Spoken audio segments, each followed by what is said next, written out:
You can go ahead and start. Are we reading a preface?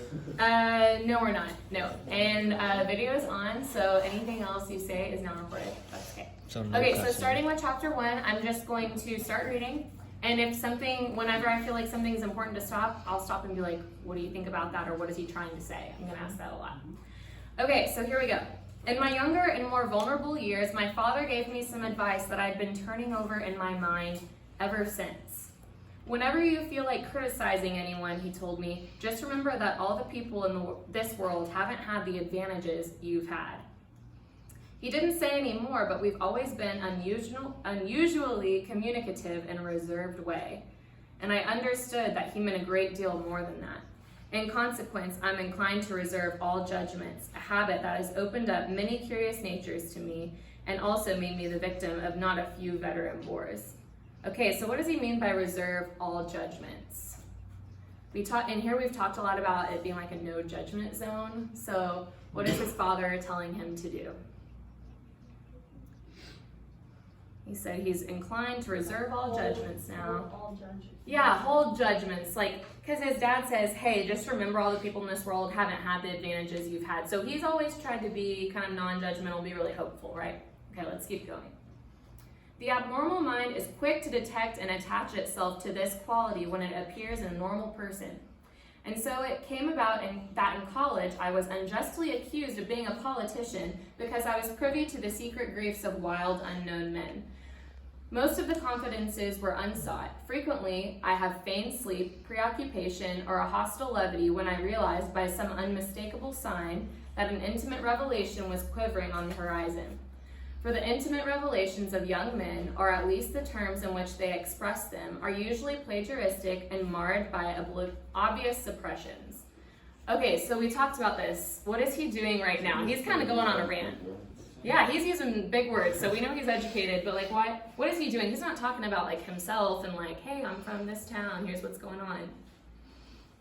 Talked a little bit about it in the DTP a little bit. Good. He's doing both. So he's talking about what his father used to say, and now he's like this wise man. So he's already been through this whole plot of the book. And you're going to see him reference it in a second. This is the future him kind of talking to his past self and being like, this is what my father told me. Now I'm starting to understand what he meant. Good. Okay. We're almost at the end of that paragraph. Reserving judgments is a matter of infinite hope. That means you feel hopeful about everyone. I'm still a little afraid of missing something if I forget that, as my father snobbishly suggested, and I snobbishly repeat, a sense of the fundamental decencies is parceled out unequally at birth. Okay, fundamental decency. That would be like being kind to someone, not lying, cheating, stealing. Fundamental decency is just like, you're a decent person. You know what's right, you know what's wrong. But he says they're parceled out unequally at birth. That quality is parceled out unequally. So that means it's kind of given out or gifted out unequally. So what is he saying about other people? I'm not saying about Robert, I'd be saying stuff as the one next to him. Yeah, no, that's good. Anyone else? Like, what is he saying about being a decent person? Does everyone have the same morals he has? No, he's kind of like on his high horse right now because he's saying, well, there are some decencies we all should have, but not everyone gets them, is what I realize now. Okay, starting in the last paragraph of the flashback. And after boasting this way of my tolerance, I come to the admission that it has a limit. Conduct may be founded on the hard rock or the wet marshes, but after a certain point, I don't care what it's founded on. When I came back from the East last autumn, I felt that I wanted the world to be in uniform at a sort of moral attention forever. I wanted no more riotous excursions with privileged glimpses into the human heart. He's like, I don't want any more of that. I just want order in this world, just in this world. So does he sound kind of tired right now? Yeah, he's like kind of tired of whatever he just went through. Only Gatsby, the man who gives his name to this book, see him referencing the book, was exempt from my reaction.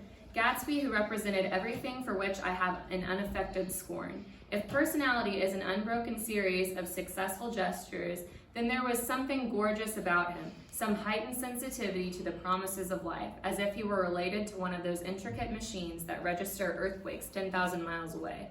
This responsiveness had nothing to do with that flabby impressionability which is dignified under the name of the creative temperament. It was an extraordinary gift for hope, a romantic readiness such as I have never found in any other person, and which it is not likely I shall ever find again. No, Gatsby turned out all right at the end. It is what preyed on Gatsby, what foul dust floated in the wake of his dreams, that temporarily closed out my interest in the abortive sorrows and short-winded elations of men. Okay, so he's talking about how people should reserve judgments. He's realizing people don't do this, but there's one person who is exempt. Who is that? He said, except for this one person. Who does he talk about? Yeah, Gatsby. He says Gatsby there's something gorgeous about him. He doesn't mean like physically. He means like there's something really unique about him that's above everything I just talked about. So he says that he's like a machine that can register earthquakes 10,000 miles away. He's like comparing him to like some type of like untouchable person. So it's kind of weird. He definitely has like a slight crush on him. So it says he turned out all right in the end. It says it is what preyed on Gatsby. So what does it mean to prey on something? What is it? To like feed on it or attack it. Whenever there's like prey, something has been attacked. It says it wasn't that. It says it is what preyed on Gatsby, what foul dust floated in the wake of his dreams. So there is something that clouded all of his aspirations. Okay, keep the video going, sorry. Okay, so what did you guys think of his self-reflections? Are you like, what the heck? Kind of like, what the heck, right? So he's already had this whole book happen to him. He references it. He's like, this is the title of the book. So what does that mean? He says, who has been given the name in this book? So the narrator also what? He wrote the book. He doesn't say that out front, but he's referencing the title of the book as Gatsby, and then he starts talking. Here, you're gonna see him start talking about his background. So we know that this is someone who isn't Gatsby, right? Someone who has had contact with him and is now gonna be telling this story. So that's the narrator, and we're gonna meet him on page 30 if you have my copy, but it starts where it says my family. Okay. My family had been prominent, well-to-do people in the middle western city for 3 generations. The Caraways, that's his last name, are something of a clan, and we have a tradition that we're descended from the Dukes of Buccleuch, don't know how to say that, but the actual founder of my line was my grandfather's brother, who came here in 51, sent a substitute to the Civil War, and started the wholesale hardware business that my father carries on today. I never saw this great uncle, but I'm supposed to look like him, with special reference to the rather hard-boiled painting that hangs in Father's office. I graduated from New Haven in 1915, just a quarter of a century after my father, and a little later I participated in that delayed Teutonic migration known as the Great War. I enjoyed the counter raid so thoroughly that I came back restless. So, okay, he just gave you a lot of information about himself. He's from Middle Western city for 3 generations. What does he say about his family as a whole, like right at the beginning? Like if you're thinking about like social class, status, that sort of thing.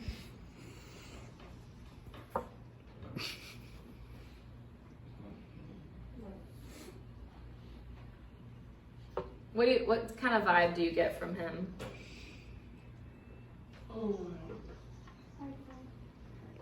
High class? Yeah, middle to high class. He has been to college. He graduated from New Haven in 1915. Then he went into the war, and now he's done with that. But it says that he has a very prominent family, and he's had people who have been like war generals in his family history. All right, starting in the middle of that paragraph. Instead of being the warm center of the world, the Middle West now seemed like the ragged edge of the universe. So I decided to go east and learn the bond business. Everybody I knew was in the bond business, so I supposed it could support one more single man. All my aunts and uncles talked it over as if they were choosing a prep school for me, and finally said, "Why, yes," with a very grave, hesitant faces. Father agreed to finance me for a year, and after various delays, I came east permanently, I thought, in the spring of 22. Okay, so he says that he went east to learn business. If you look at the United States and you're going east to learn business, where would you go? In the 1920s, at least. Where do you think he's going to end up? If he's trying to learn business. New York. Yeah, New York. New York's it's still a really big city, right? It was there, it's a very, very old city. Like when you go, you think of new things, flashing lights, city. There is a ton of history there, okay? So business started back there a long time ago, so that's where he's headed. The practical thing was to find rooms in the city, but it was a warm season, and I had just left a country of wide lawns and friendly trees. So when a young man at the office suggested that we take a house together in a commuting town, it sounded like a great idea.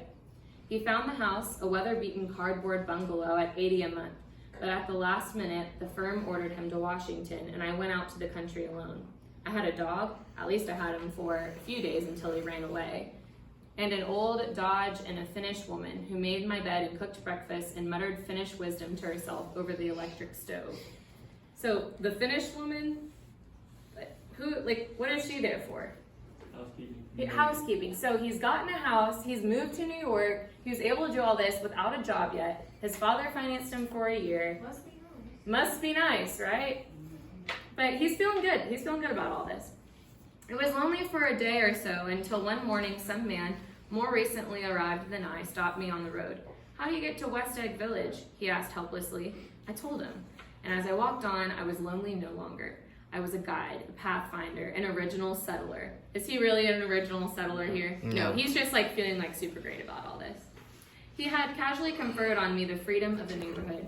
And so with the sunshine and the great bursts of leaves growing on the trees, just as things grow in fast movies, I had that familiar conviction that life was beginning over again with the summer.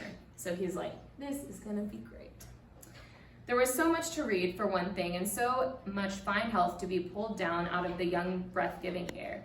I bought a dozen volumes on banking and credit and investment securities, and they stood on my shelf in red and gold like new money from the mint, promising to unfold the shining secrets that only Midas and Morgan and Messenius knew. Yeah, that's a reference to like Greek gods. Y'all know who Midas is, or have y'all heard that song Midas Touch? It's a really old song. Yeah, so Midas was a king that whenever he touched something, it would turn to gold. So he's like really, his head is really in the clouds about this experience going into the business. And I had the high intention of reading many other books besides. I was rather literary in college. One year I wrote a series of very solemn and obvious editorials for the Yale News. That's an Ivy League school.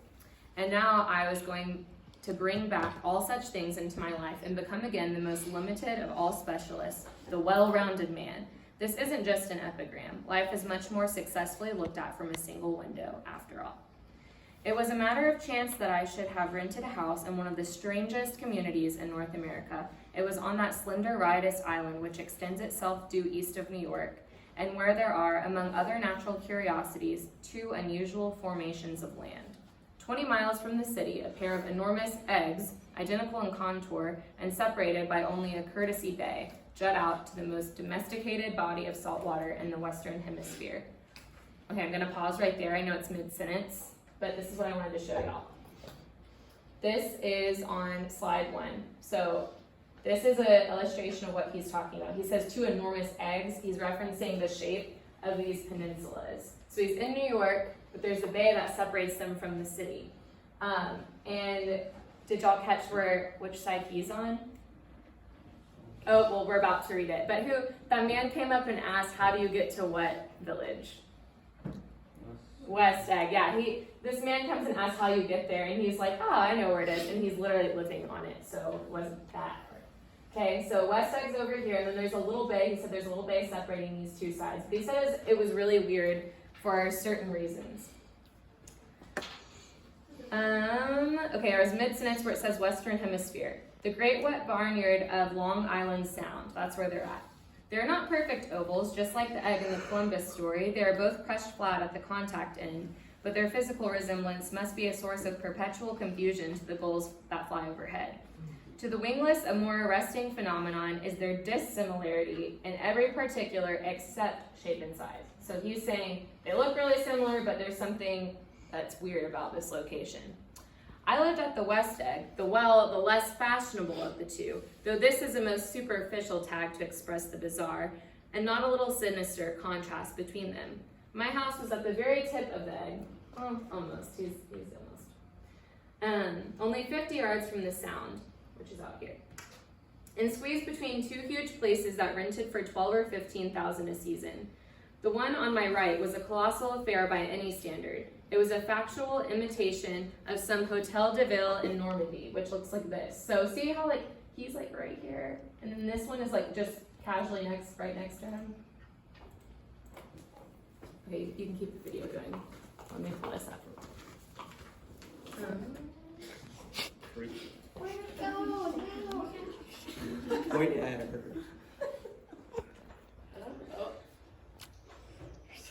There it is. Okay, so Hotel de Ville in Normandy looks like this. Does this look like super unfashionable to you? Yes. It's maybe unfashionable in today's standards. He says he lives on the less fashionable of the two. But if someone decides to build their house like this, like what type of person, something structured like this, what type of person are we? He's living next to, huh? A queen or king, or maybe, but the queen or king doesn't live in New York, right? That's only like in Europe. So someone who thinks. Someone who thinks they're a king. Yeah, someone who thinks they're a king. Yeah, pretty much. Good. Okay. So, with a tower on the side, spanking new under a thin beard of raw ivy, and a marble swimming pool, and more than 40 acres of lawn and garden. It was Gatsby's mansion. Or rather, as I didn't know Mr. Gatsby. Oh, I'm so sorry. It was a mansion inhabited by a gentleman of that name.